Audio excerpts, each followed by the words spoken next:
திருவள்ளூர் அருகே நேற்று சரக்கு ரயிலில் தீ விபத்து ஏற்பட்ட தடத்தில் காலை முதலே புறநகர் ரயில்கள் இயக்கப்பட்டு வருகின்றன. கூடுதல் விவரங்களை வழங்குவதற்காக செய்தியாளர் லோகநாதன் இணைப்பில் இருக்கீங்க. விவரங்கள்.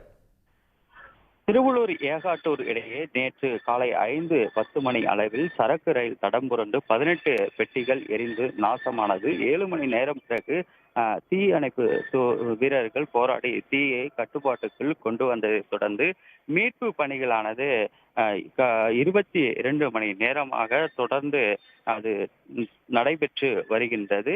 நேற்று முழுவதும் அந்த அரக்கோணம் சென்னைக்கு இடையே ரயில் சேவையானது பாதிப்பு ஏற்பட்டிருந்த நிலையில் 22 மணி நேரம் கழித்து தண்டவாள பகுதியான 3, 4 சரி செய்யப்பட்டு அந்த தண்டவாள பகுதியில் அதிவிரைவு ரயில்கள் புறநகர் ரயில்களானது தொடர்ச்சியாக இயக்கப்பட்டு வருகின்றது.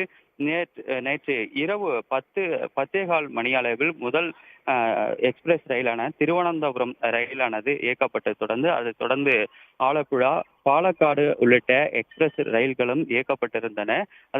இன்று காலை நிலவரத்தபடி வந்தே பாரத் எக்ஸ்பிரஸ் ரயிலானது இந்த வழித்தடத்திலானது இயக்கப்பட்டிருக்கிறது. குறிப்பாக சென்னை சென்ட்ரலிருந்து விஜயவாடா செல்லக்கூடிய வந்தே பாரத் ரயில்களும் இயக்கப்பட்டிருக்கின்றது. அதேபோல புறநகர் ரயில்களும் அடுத்தடுத்து டிலே செய்தானது இயக்கப்பட்டு வருகின்றன. ஏனால் இன்னும் இந்த விபத்து ஏற்பட்ட தண்டவாள பகுதி 1, 2 பகுதிகள் இன்னும் சீரமைப்பு பணிகள் தொடர்ந்து நடைபெற்று வருவதால் இந்த 3, 4 தண்டவாள பகுதியில் மாற்றம் செய்து 2 ரயில்களானது இயக்கப்பட்டு, குறிப்பாக புறநகர் ரயில்களும் எக்ஸ்பிரஸ் ரயில்களானது தொடர்ச்சியாக இயக்கப்பட்டு வருகின்றது. இந்த மீட்பு பணிகள் அதிநவீன ராட்சத கிரைன்கள் உதவியுடன் நேற்று தண்டவாள பகுதியில் விழுந்த 18 பெட்டிகள் அகற்றப்பட்டு மீட்பு பணிகள் தொடர்ச்சியாக 100க்கும் மேற்பட்ட ரயில்வே ஊழியர்கள் இந்த தண்டவாள பகுதியை சீரமைக்கும் பணிகளானது ஈடுபட்டு வருகின்றன.